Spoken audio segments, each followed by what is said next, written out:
Spelling errors. Yay! So that's a good start. My title didn't have spelling errors in, so we're going to do well. So this is a talk that I did in 2015 at a conference back in South Africa, JavaScript in SA conference. And I sort of decided it's worthwhile to do this talk here at MYB because I've learned a lot since I've done the talk. So there's a lot of lessons that I wanted to incorporate into that. But I also think that there are some important messages in here for any developer. This happens to be one of the talks that I've done that actually caused some people to change the way they approach their life overall. Like people moved cities and started getting fit. So hopefully it will do some good for you as well. So this talk is really to do with burnout. It's got some other things in there as well, but it boils down to dealing with burnout. I just want to see why my phone. I just want to switch this off. And a lot of my experiences around that as well. So just a show of hands, who here has had burnout before? Quite a few people. Like the burger? Sorry? The type of burger. No. Surprisingly, it's quite a few people who put their hands up. Personally, after I've had that, I just haven't had the same amount of energy to work as what I had before, and that's a pretty sucky place to be. And I think it's because of a deep dysfunction in our industry, where there used to be, and I think in a lot of cases still is, this perception that for you to be a good worker bee, you sort of like, that's a photo of a sad person walking. For you to be a good working bee, there's sort of like these ninja rock stars that we wanted to hire. Luckily at MYB we don't really do that. A lot of companies in the industry still do. That they want to hire passionate people because they know passionate people will work harder than everyone else. People that goes the extra mile because they know they'll get more for their money if people go the extra mile. That works long hours and that makes sure that they're the people that catch the drop balls and that they take ownership. It seems like a job description of 90% of the companies out there. And all of these things actually cause a lot of bad behaviors within companies. It creates these people that are these ninja rock stars, and those people are actually end up being a thing that is worse than someone that is incompetent because they pool knowledge and they pool skills and they pool ability to do things, and it comes at the cost of the overall team's well-being.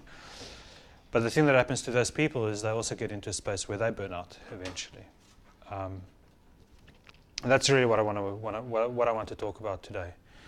So I'll start with a backstory, my story, because this has got to do with a lot of this has got to do with some of my experiences in having burnout and the lessons that I've learned to avoid that, and the lessons that I think is important for any developer out there, or any software professional really. So around the 1980s, 1988, 1989-ish, I wrote my first code on one of those.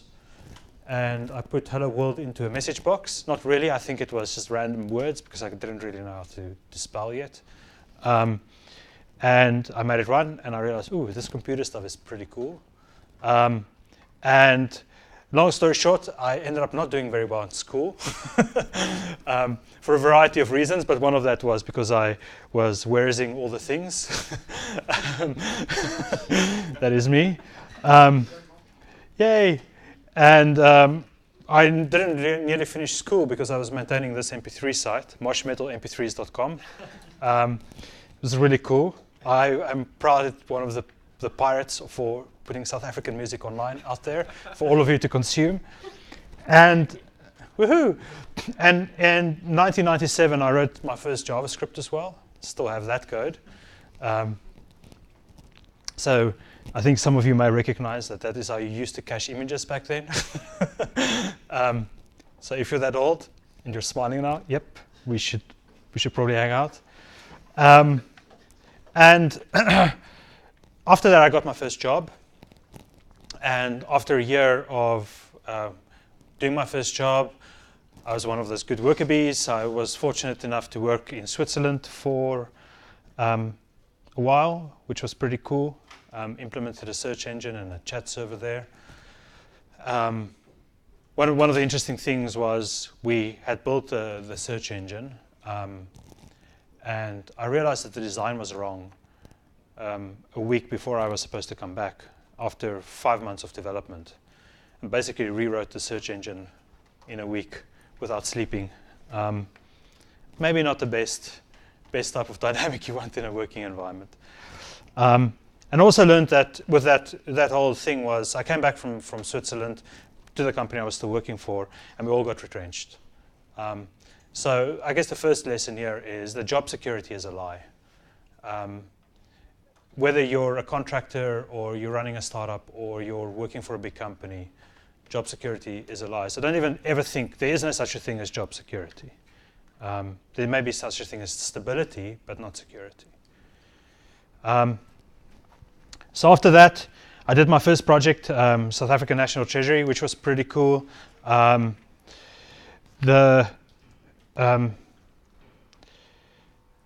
guess the one big lesson there was that we were forced to work 7 hours a day, 8 hours actually, but an hour was lunch because it was government. And that was one of the projects that I deployed the most things to production on yet. And that was a lesson for us to take away.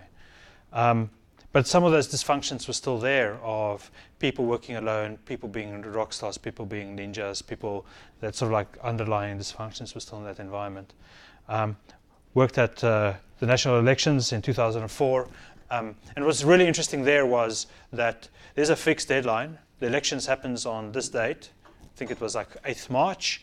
And the system has to be live on the 8th of March. It's going to be used for 4 days, and then it doesn't get used again. And we were working 120-hour weeks to get that done. I had a car accident. I'm not sure, looking back at that 14 years later, I was a tech lead there. I'm not sure if I actually would have worked that 120 hours, even though the country's election depended on it. And our team actually ended up having to fire someone because he said that he didn't want to work at all. He wants to work his 40 hours, and everyone else was working 120 hours. And everyone else said, hey, he's not working his other 80 hours for the week. And the guy ended up getting fired. And I think that's bad. And we shouldn't really be in environments like that. Irrespective of a country's elections, depends on that. So overtime should be an exception. Working those extra hours should be an exception. And besides, I ended up having a car accident because I was so freaking tired. I then joined the JSE, where I probably spent this Johannesburg Stock Exchange, and I probably spent about 2005 to 2009. So I spent about 5 years working there. Subsequent to that, spent a lot of time integrating back into the systems that I had built there. But I realized something there. I was getting very frustrated with the way the corporate world was working. And this is something I'll get back to later on in the talk. I was getting really, really frustrated because people just weren't trying to do a good job. And in that environment, as with other environments, people were getting burnout. And it was sort of like a badge of honor if you had slept under someone's desk. Well, your own desk. It was sort of like a badge of honor that, I slept under my desk last night to get this work done. And this is dysfunction that some companies hire many juniors, where there's a lot of juniors in the company, and it ends up stretching the experienced developers so much that all they're doing is fighting fires as opposed to actually helping the juniors grow and mentoring them. And I think at MYB we do a pretty good job in getting that balance right. In fact, we have more, in some teams we have more seniors than less experienced, and that's actually really good because we get the full impact of the experience, but we also get the full impact of mentorship which is great. But a lot of companies don't do that, and that's something that you should, in my experience, is be conscious of that throughout your career. And I think a lot of that was because of poorly run projects as well. I think a lot of companies are incentivized to run projects poorly because they make more money by doing that. And I worked with a lot of incompetent people as well. And again, I think some companies are incentivized to hire people with other skills because they end up making more money. And that's how I felt. I felt that people were incompetent. I felt that people didn't care. And I felt that we were in this massively dysfunctional thing. And I said, well, fuck this shit. I'm going to go solo. And it actually didn't help. I thought I'll just get away from all this crap, this corporate BS. I'll go work as a contractor. I won't care about these things. And it made things worse. I ended up getting into an environment as essentially a bum on a seat. I was hired as an architect. I was also working there to help them with their agile transformation. This was 10 years back. And it was my first time that I sort of got involved in an agile transformation project. And things went pretty wrong. Things on that project went really badly. And I ended up getting the blame because I was the contractor. And things went boom. As part of that, I also, and I'll get back to that at the moment, I also started realizing that the problem wasn't really the industry, it was the type of things that I was getting involved in. But when I got burnout, I weighed 134 kilograms. I also recently lost a friend who I worked with since the beginning of my career, and he had spent his entire career just focusing on work and not getting balance or building a family or anything like that, and he passed away. And I realized that I need to change something because there's a bit more to that than just work, work, work. So I started mountain biking, which was cool. Lost a lot of weight. Still, I haven't lost everything that I need to. Getting there though. I started working a bit less. What I mean by working less is I went from averaging 80 hours a week to averaging about 35 to 40, which is something I think we do pretty well at MYB. But I had a beers with another friend who's now a head of a practice. He's head of IBM's fintech practice in Singapore now. And we sort of got together for beers and we spoke about stuff. And he sort of we said to each other we shouldn't be slaves. We shouldn't be a slave to this stuff. It should be on our terms. We should work at a sustainable pace. We should build stuff in our spare time as opposed to making other people wealthy. And treat our weekends as sacred. Fundamentally, under no circumstances did we allow, after that time, to get work into that space for us and to take time off. And I see that happen a lot in companies, not so much at MYB, where people just accumulate leave and don't go out there and experience the world. So those were the things that I started changing, with the premise of trying to live tomorrow today, to try and live everything that I was putting off in the future, to make that happen today as well. Not say that one day will come, but that actually one day, someday may never come. And I may get back to that as well in a bit. But as I was getting burnout, there was something else that happened. And I saw the Facebook movie. Remember the Facebook movie? Yeah? Who thought it was a cool movie? 3 people. I thought it was fucking amazing, okay? Because right at the beginning of the movie, Mark Zuckerberg was sitting there playing with Emacs. I'm like, that... Not that I like Emacs, just want to be clear, I'm a Vim person, but he was playing with Emacs. And I'm like, yes, that is why I got into software in the first place. To hack things together and to build things. Not to go on these projects at big corporates and working on IT divisions. And that started the journey towards building my own company in reality, where we were helping teams in these dysfunctional environments become more effective. Some may call it agile coaching. I don't really like that word. And we we're also trying to go on our own ventures. And we actually iterated over about 10 different ventures. Most of them we canned after the lean canvas. And we had built, I think, 4 of them. I know Dan and Fazana from those experiences, which was pretty cool. And there was a lot of good experiences in that. And in all of that, I realized something as well. And I realized 2 things that changed for me. The one was that we were incentivized differently. We weren't incentivized to sell a lot of hours. We were incentivized to build cool stuff. And we also realized that we were sort of like, we had this imposter syndrome for a lot of our career, where you've heard of imposter syndrome? Yeah, where you all think you suck, including me. I know you think I suck, but I also think I suck. Where that is also a bit of a lie, that everyone has something to share, irrespective of the amount of experience you have, and that we were actually making money out of bringing our experiences to other people.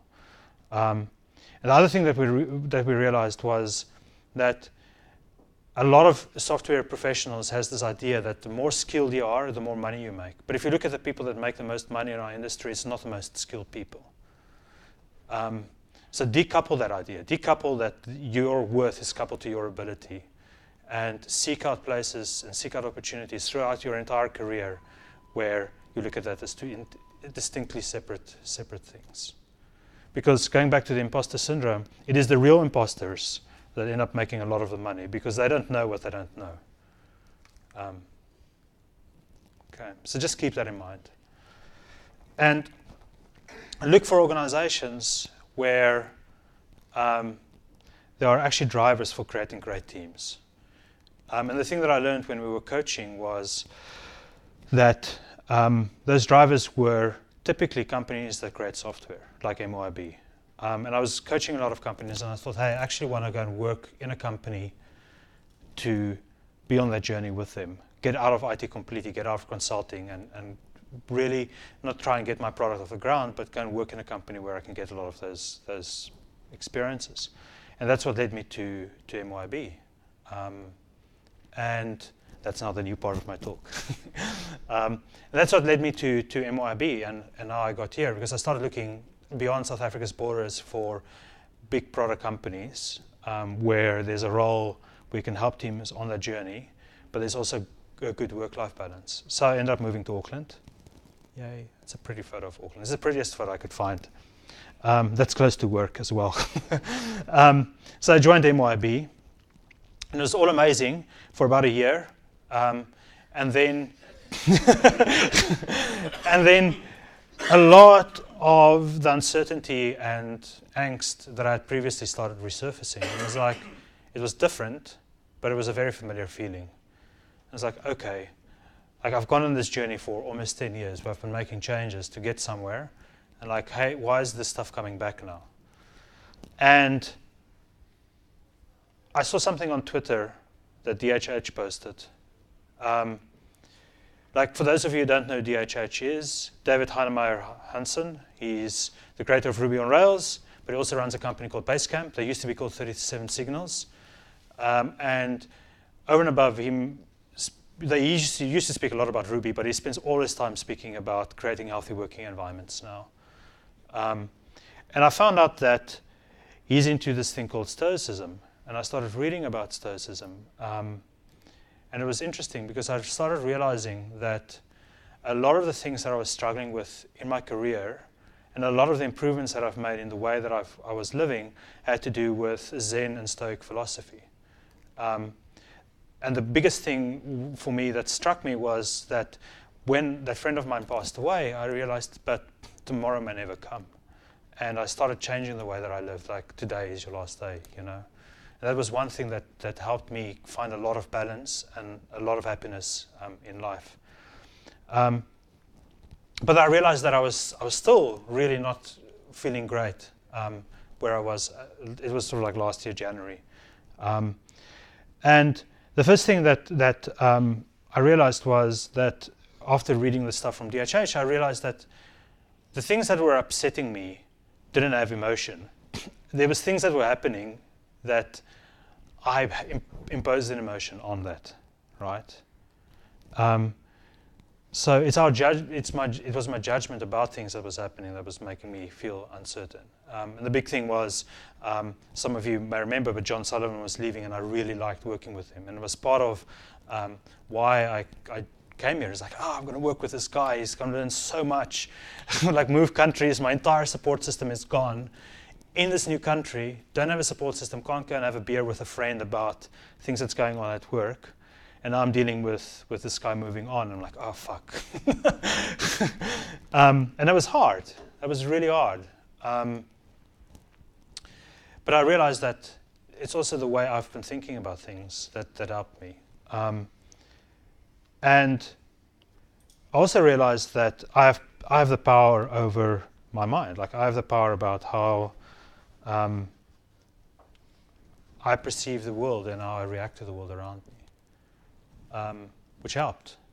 It helped me deal with uncertainty in highly dynamic environments. And I realized the slides got mixed up.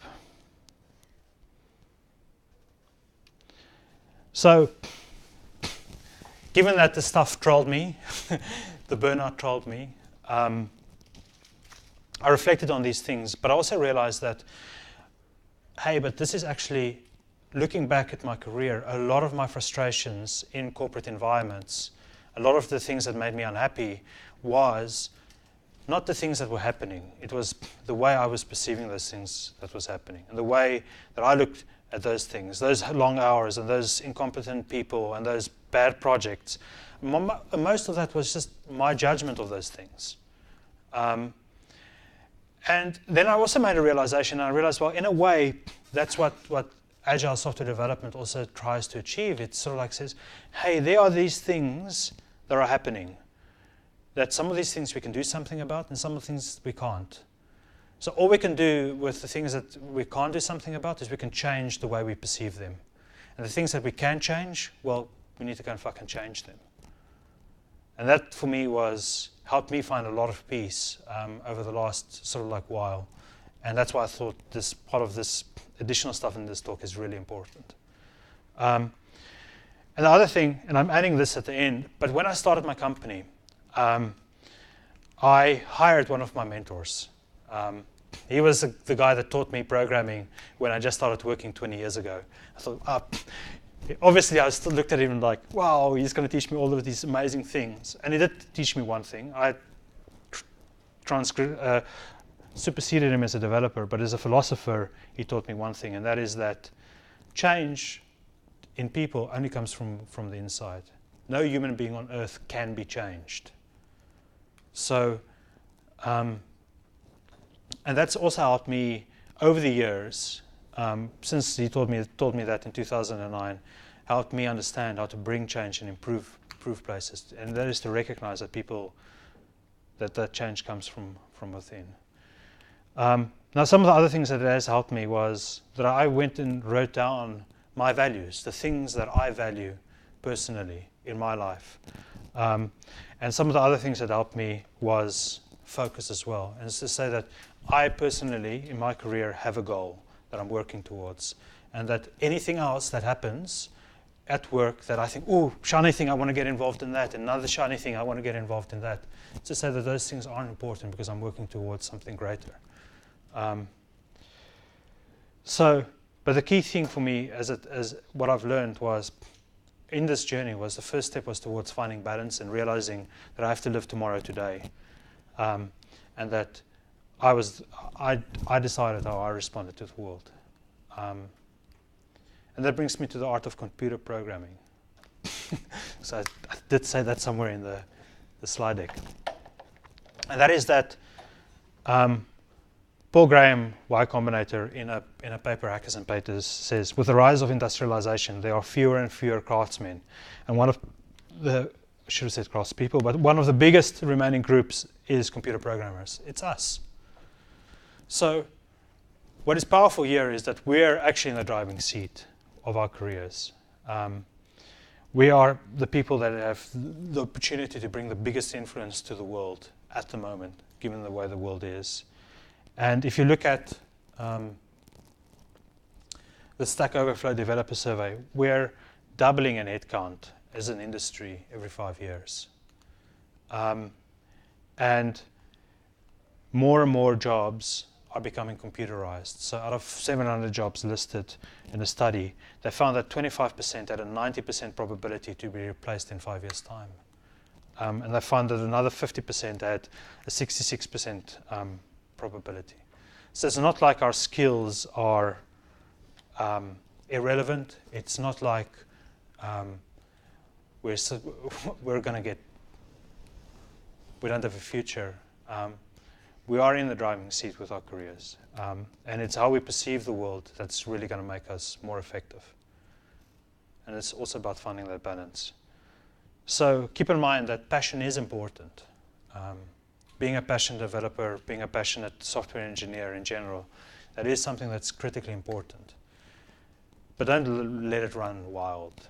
Make sure that it's something that you nurture and control, and make sure that it doesn't get in the front of balance. Thank you very much.